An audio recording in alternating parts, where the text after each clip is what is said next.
Ed here with the Digital Digest, and today I wanted to share my full review, the digitally digested segment, for the Sony PZ 16-35mm f4 G series lens. Now this retails for roughly $1,200 US. I'll include a link in the description, and in full disclosure, this is a review unit that I will be sending back to Sony as soon as this review is complete. Now, with that said, is this brand new wide-angle power zoom lens worth its $1,200 asking price?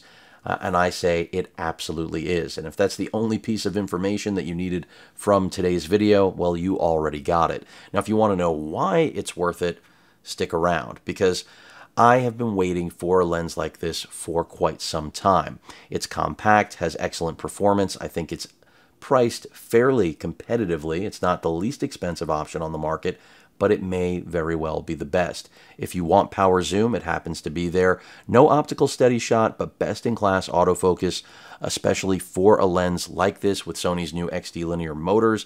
And then focus breathing barely exists on this lens. So it really has hybrid shooters in mind. If you're looking for the best of both worlds, you'll have it. If you want just the best of one world, you will have it. And that's because in video, it absolutely kills it, and on the still side, it is just as good. So while many people may see this as a content creator piece of glass that really doesn't make a lot of sense, I will argue until my last breath about how great this lens is and how versatile it is, and really how just about any type of shooter, pro, enthusiast, hobbyist, it doesn't matter, will enjoy using this.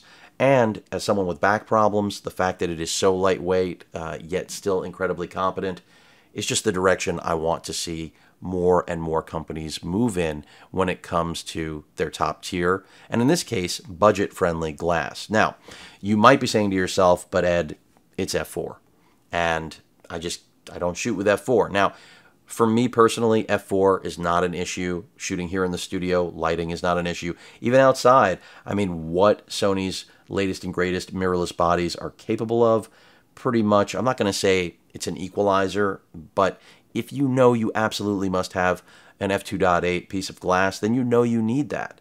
But anyone who's on the fence and isn't sure, you're going to be very happy with this. And you're not going to find yourself wishing, I don't think at least. And of course, chime in. But again, you know who you are. If you need something faster than f4, this isn't going to cut it for you.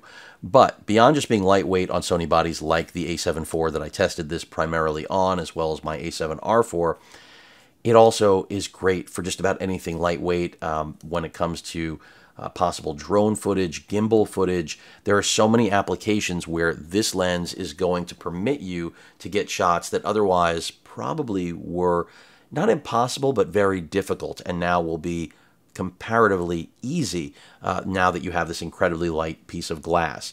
72mm thread, just like its elder sibling, the Zeiss 16-35 f4. And I'm including that because a lot of my experience and expectation does derive from this lens. And this lens is also very good, $1,350 US. The least expensive lens that you'll look at to compare this with is really the Tamron 17-28, which is an f2.8, but I would not pick that lens over this any day of the week, even, you know, if you think the f2.8 is the difference. This is a better range. Again, it is a sharper piece of glass. You've got that power zoom, you've got better autofocus, and that lack of focus breathing is just something to behold. And don't forget, incredibly lightweight. It's lighter than the Tamron. It's lighter than the Zeiss. Not that much lighter, but decently. The only thing the Zeiss has going for it, and it is more expensive, it still retails for $1,350, is that it does have optical steady shot. You do not have that here in the newer PZ 16-35G. But even as someone who is going to shoot a ton of video with this lens, I do not miss having optical steady shot here because you just don't need it at this point, I would say. And specifically in my case, where it'll be living predominantly on my FX3 that's filming this now, I have no reason to really care. Now, if I was doing more handheld work, it obviously would be meaningful. So when I travel, that's probably where I will miss the optical steady shot. But I'm still fairly mindful of the way I shoot video, and I'm not really, too concerned. You already know I'm not worried about f4, so this really just becomes a question of if you know you need it, you know you need it. And I know this checks every box that I personally need. And I think, again, for the majority of you, this is going to do that. So the Tamron is less expensive. I think it's somewhere right around 900 US, and it's just not going to live up to this in terms of its focal range or its quality overall. And from what I've seen out of this lens over my time with it, even shooting with the 16-35 G Master, I prefer this lens. I think that its optical fidelity is right there with it. Some have been arguing it's sharper. I'm not going to make that argument, but if it's that close, which it is, has better autofocus, less breathing, and is almost roughly half the weight of that lens, I mean, I wouldn't even consider it. And I was flirting for a very long time with the idea of purchasing the 16-35 G Master, so it tells you a lot about how good this lens really is that I'm no longer thinking about it. And that's not just because I bought it. I mean, I haven't received my copy yet. I ordered it as soon as Sony announced it. However, I knew that I would likely get my copy before I'd get my loaner copy. So I was all in just on the basis of the boxes that, at least on paper, Sony had checked with this. Now, for those of you looking for more nuance, there are other things I could talk about, like the iris lock and the quality of each of these rings to control, of course, zoom as well as focus. They all work as expected. I'm a big fan of having the click switch so that, if you're shooting video, go ahead and leave that off. And if you're not shooting video, shooting still, why not, leave it on so that you'll actually know where you are in your range. And, most of us get accustomed to, we know where we start, so we can tell in our head which direction we go, hopefully. It isn't quite tasking, folks, but it's just nice to have that. Sony's been implementing that for years now. And of course, you have your customizable button as well as your autofocus switch. But construction on it is great. I just really, the killer feature again is how small it is, and yet incredibly well it still performs in spite of its size. And it really does remind me of where Sony began in the mirrorless business, which was that they were making really small cameras that outperformed the competition, particularly in video. In stills, they were doing their best, but from a video perspective, nobody had anything. I mean, they couldn't hold a candle to what Sony was doing. And now, over the years of covering them, a decade, I've watched all of their equipment get larger and larger in order to capture the pro market. And now we're seeing this return to, well, we're the king of the hill. Let's try to focus on making our gear even better to use, not just the results it produces. And that's what I believe an affordable lens like this represents. Now, I keep calling 1200 affordable because, of course, compare this to the G Master, and it is affordable. And the fact that the $900 Tamron is not that far away from this in price, and Tamron is going to be one of your most affordable options. Always you can turn to good old Sigma or Tamron to make sure you get an affordable option.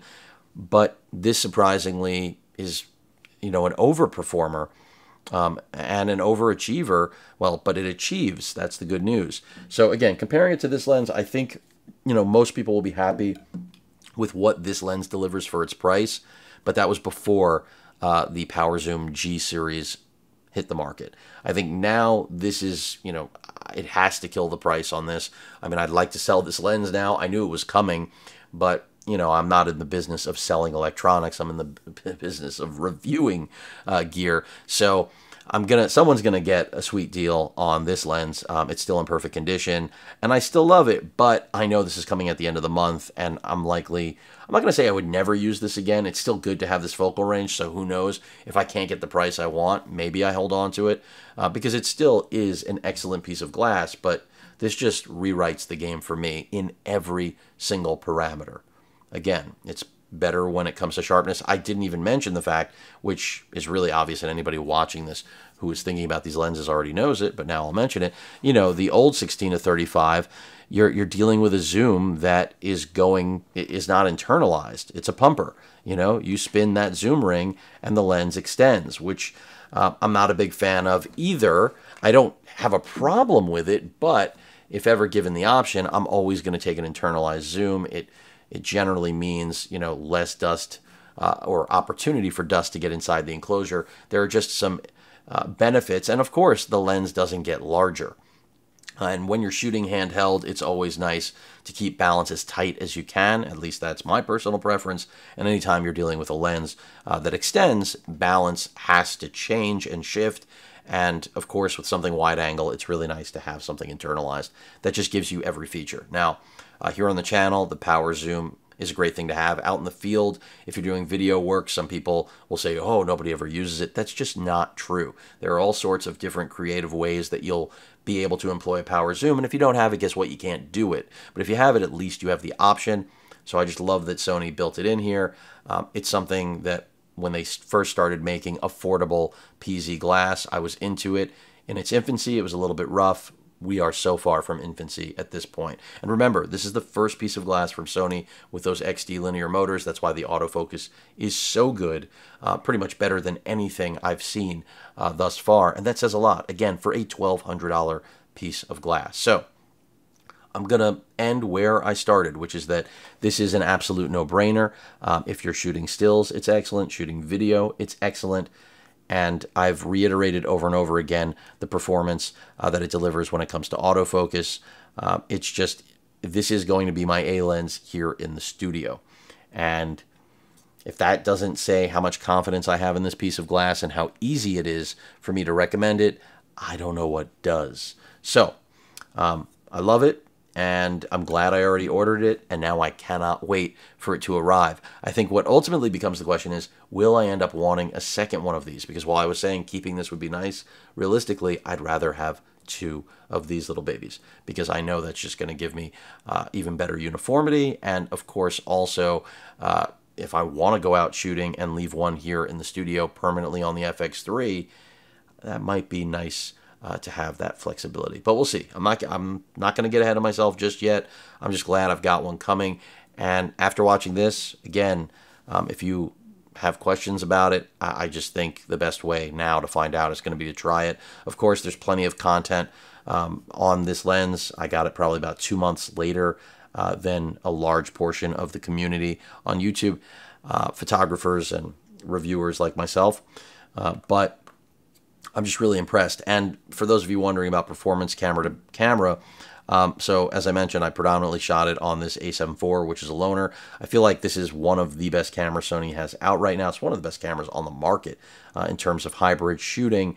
But on my A7R4, it also did really, really well. So if you think, you know, it's just designed for the brand new bodies, that's not true. It still performed incredibly on the A7R4, but of course there are inherent advantages with the newer bodies when it comes to pairing these XD linear motors and that autofocus system to a body with a more modern autofocus system. The benefits are exponential. I can't say that with the A7R4, but it still did really, really well. And if I didn't have access to something like this, that would in no way affect my decision. Granted, this lens is going to live on the FX3. What I did shoot on the A7R4 was still excellent. And I probably, if I didn't own the FX3 and didn't get to test with the A7 IV, I would still be buying this lens simply to replace this one for my A7R4 for personal shooting of still and video, not just for the YouTube gig. So for those of you wondering, if we take YouTube out of the equation, this lens is still an insta-buy for me, but having it here for the channel made it even easier. So I hope that rounds things out. You got, you know, everything, all of my impressions about this glass. It's just incredibly fun to shoot with, and it gets the job done quite literally for everything I do, both professionally and personally. So I think you're going to enjoy it. And if you don't, I'm going to be really curious as to why. Any questions or comments, please feel free to post them. Hit that like button. And as usual, please feel free to subscribe, and please stay safe. Later.